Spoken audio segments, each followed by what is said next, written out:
Hi everyone. We continue from where we stopped the last time. We're still looking at simultaneous equations.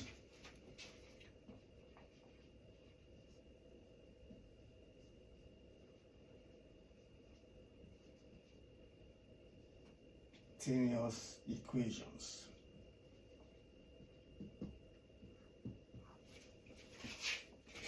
We looked at a few examples the last time. We solved some few problems. We'll continue from there today. Let us look at more problems here. This one says 4x to be 4x minus 3y. 4x minus 3y equals 40. And 2x plus y equals 5. 2x plus y equals 5. You have this problem here, and you are asked to find the values of x and y that satisfy these two equations. These values of x and y must satisfy both equations at the same time. So when you look at this problem, what comes to your mind first? This is a simultaneous equation problem. What comes to your mind? You know, the last time we did explain that there are basically three ways of solving a simultaneous equation problem. We have the elimination method,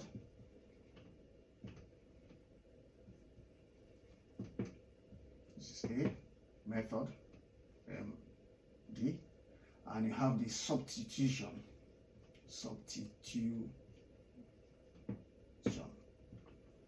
method, and then you got the graph method.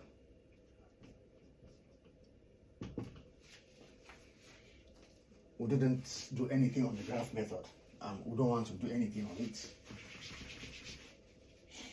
We look at these two methods, elimination and substitution methods. Any one of them you do first, or any one of them you think you are comfortable with in terms of solving this sort of problems, you'll always arrive at the same answer. Whether you use this elimination method to solve this problem, or you use substitution method to solve this, you will always arrive at the same answer. But you can save time by knowing which method to apply by looking at the problem. You can save a lot of time, especially in an examination setup. If you have here this first equation, you already see that there is a minus sign here, negative sign, before the y variable. And here you have a plus sign before the y variable. So what comes to your mind is, I can do something with one of these two equations and then add them up together to get rid of one unknown. Here you have minus 3y, here you have plus y. So if I multiply this equation by 3, the whole equation by 3, the equation will still remain the same. You just use a scalar factor to expand it, if you like. This is a straight line. If the line was from here to here, you have your graph like this. This is y, this is x. So if your graph was like this,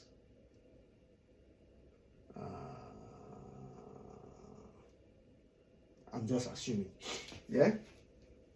And then the length of this graph, you know it already. It's given to you. Use a scalar factor, like 2, 3, whatever number, to multiply this line, this equation. Now this line represents this equation. Now I want to multiply this equation by 3, because this is minus 3 here and this is 1 here. If we multiply this equation by 3, then it's going to be 3y here plus minus 3y and plus 3y here. When you add them up together, minus 3 plus 3 or 3 minus 3, they will cancel. So straight away you can get the value of x. it reduces time. So when you multiply, this is an equality sign here. This is there are two unknowns here equals something here. Whatever you do on the left hand side, if you do the same thing on the right hand side, the equation remains the same. But if you want to represent it in a graphical way, what is happening, if this whole equation was this length, and then now you want to multiply it by 3, it means now this is 1, you bring it here again, 2, and you bring it here again, 3. So now the length of this line or this equation will now extend up to here, but it's still going in the same direction. You just expand this by a scalar quantity. So that's what is happening. So now let's solve this problem quickly.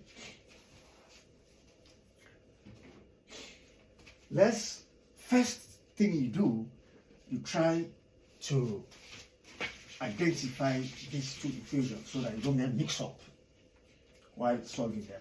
If you say now this is equation 1, this is equation 2, so that they will understand what you are doing. And then down here, because we want to do something with this line, this second equation, now you write multiply equation 2 throughout by 3. So what do you get? If you multiply equation 2 throughout by 3,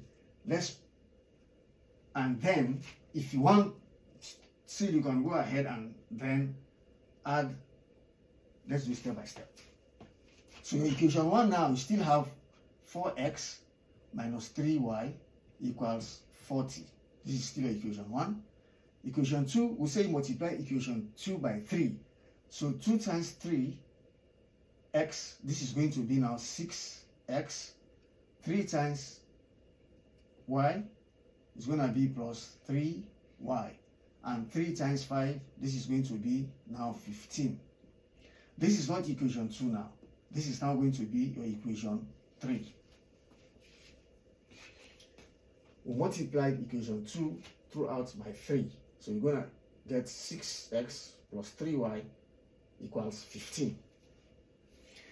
Now, why did we do that? Because we have minus 3 here. Now we have plus 3y. Minus 3y plus 3y. Now, your next step now you say, add 1 and 3. Equation 1 plus equation 3. You are adding the two equations. So if you add the two equations, what do you get? 4x plus 6x. You get 10x here. Minus 3x, minus 3y plus y, plus 3y. You get 0 here. It's like saying 3 minus 3. So 0. And now you get 40 plus 15. This is 55. 55. This is what you get. You now have 10x equals 55. But you want the value of x, not 10x. So you multiply both sides by 10, here by 10. This cancels. So now you have x equals 55 all over 10. You can simplify. You can take 5. 5 here is 11. 5 here is 2. You cannot simplify further. So let's leave it like this way. This is an improper fraction. No, proper fraction here. Let's leave it like this. 11 all over 2 for x. You now come to any of these equations now. You've got the value of x already. And now you can say substitute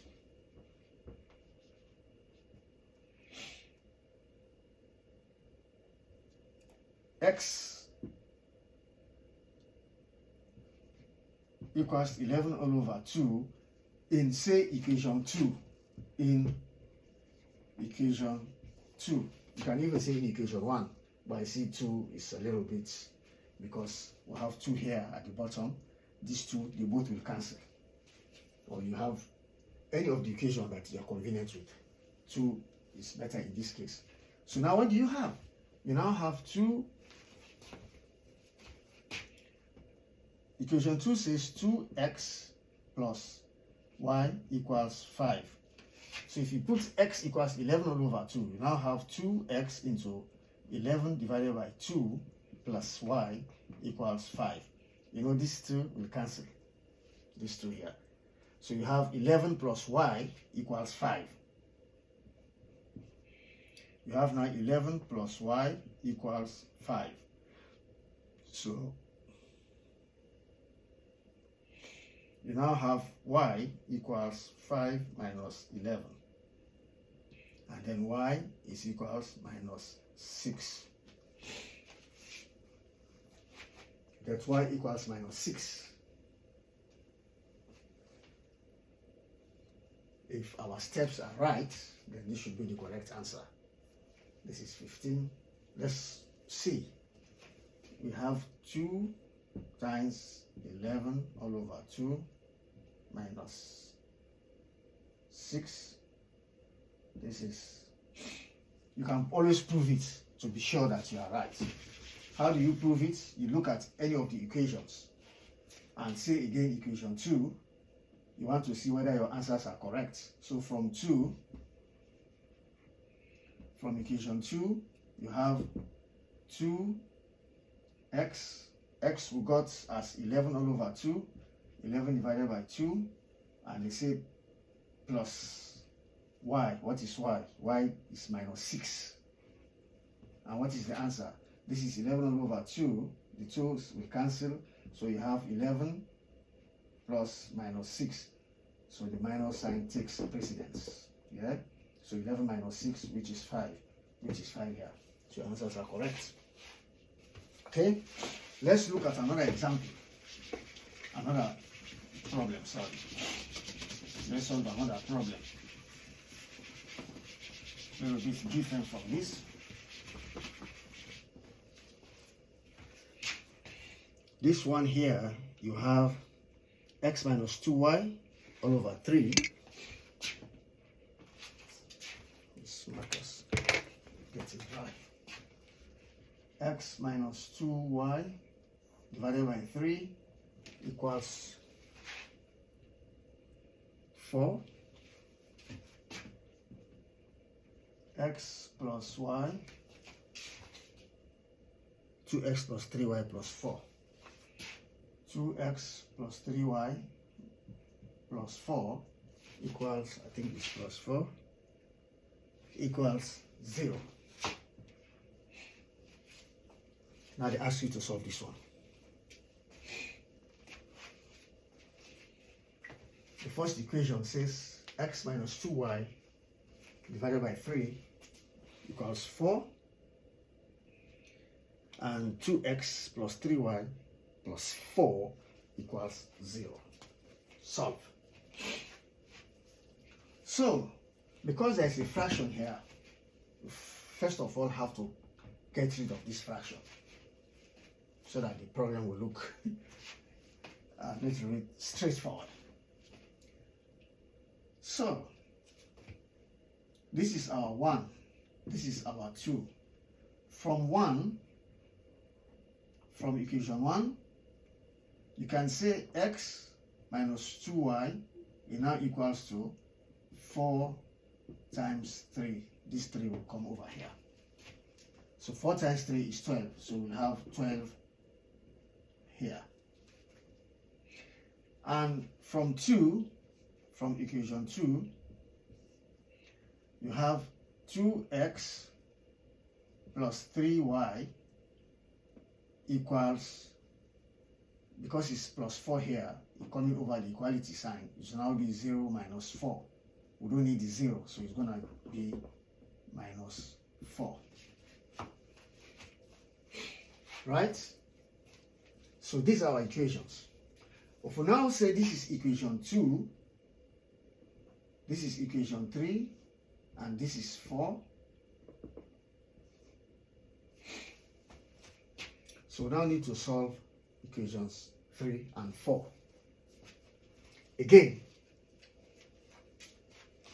what do you think we should do here? What do you think we should do here? You have minus here and plus here. Yeah? So, this time, although there is minus here and plus here, if you want to add them together, like what we did in the previous problem, you're going to spend much longer than looking at the coefficients of the x's. Why? Because if I multiply, because it's 3 here, this is 2. So if I multiply this by 3, I'm going to get minus 6. Then I have to multiply this by 2 to get plus 6 here. So which means I have to do multiplication on both equations. You don't want that. Practice, when you practice these problems, then once you see a problem, you will know what to do exactly. They are not difficult at all. If you just practice, you know what to do exactly. As you see the problem, you know what to do. Because there is 1 here, the coefficient of x here is 1, the coefficient of x here is 2. So I will just multiply the equation 3 by 2, so that I will have 2x and 2x. So this time, instead of adding the two equations together, I will now subtract one from the other. Because I will have 2x, you subtract 2x from 2x, you get 0. Now you solve for y. So now I multiply equation 3 by 2. Multiply 3 by 2. So if you multiply 3 by 2, you're going to get 2 times x. Sorry about this. Let's try quickly. I don't know why. If you multiply 3 by 2, you're going to get here 2x minus 4y equals 24. And your equation 4 will remain the same. 2x plus 3y equals minus 4. So this is still equation 4. Now we say this is equation 5.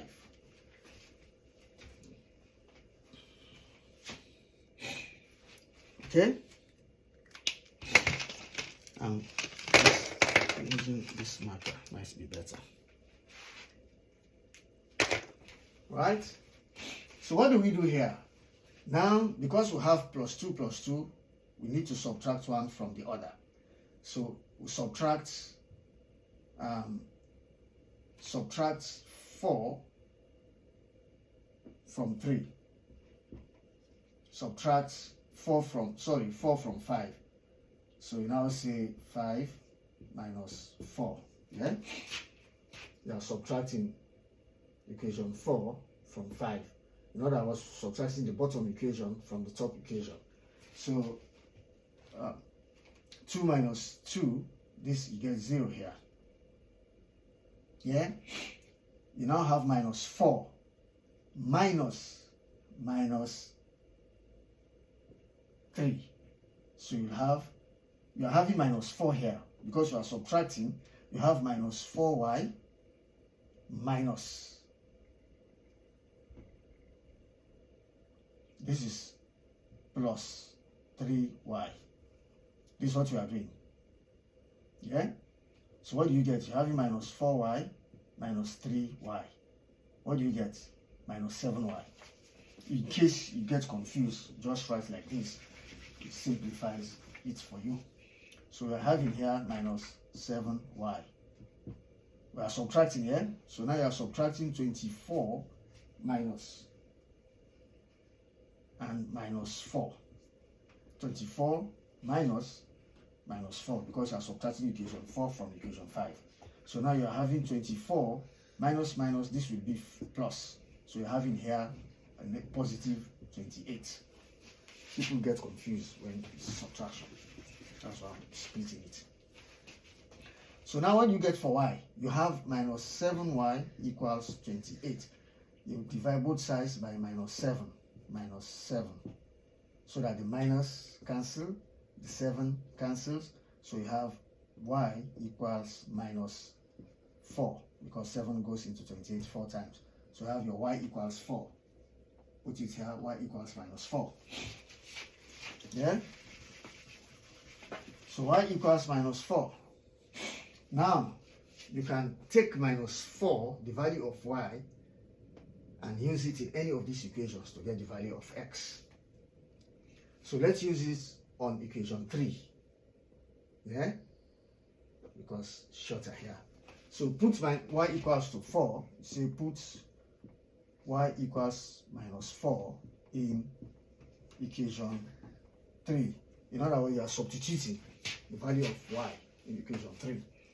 So now equation 3 says, equation 3, which is x minus 2y equals 12. So if you put now y equals minus 4 here, you get x minus 2y, but y is minus 4, and it says equals 12. So you have x minus 2 times 4, 8 equals 12. So you now have x minus minus will give you plus 8 equals 12. You don't want 8 here. So we now have x equals 12. This 8 comes over minus 8, which is 4. So x equals 4. You can prove your answer, whether it's right or wrong. They say x equals 4. Let's prove it now on this first equation. X will get 4, which is 4 minus 2, and y is minus 4 all over 3. What do we get? Now you get 4 minus 8 all over 3. 4 minus 8. No, plus 8. 4 plus 8, yeah? Minus, you get plus. Plus 8 all over 3. So you get 4 plus 8, which is 12 all over 3. What do you get? 4. This is correct. So it's proven. It's 4, yeah? Thank you all for watching. We'll stop here. Okay.